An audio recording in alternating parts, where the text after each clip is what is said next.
Apa yang korang lihat kat belakang ni adalah sebuah kenderaan Toyota Corolla KE 70 ataupun 76 wagon.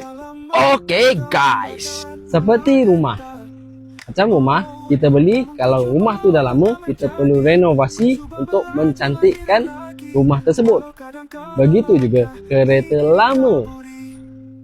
Kereta dan rumah tiada bezanya. Cuma kereta boleh bergerak, membawa kita ke destinasi yang ingin kita tuju. Macam rumah pula, tempat kita berehat dan ianya kekal di satu tempat. Namun, kenderaan dan rumah, kedua-duanya mempunyai kos baik pulih. Dan itulah lumrahnya. Cumanya kenderaan dalam masa 5 tahun saja dah macam-macam korang kena perbaiki dan baik pulih. Rumah pun sama. Kadang-kadang tu 3 tahun 2 tahun je dah ada bocor sana bocor sini. Tapi jap, kalau kereta yang macam korang tengok ni, full body restore, full engine restore dan macam-macam lagi restore, kereta lama tapi dah seumpama kereta baru lah. Macam rumah juga, fully renovate, confirm lawa. Moga bermanfaat.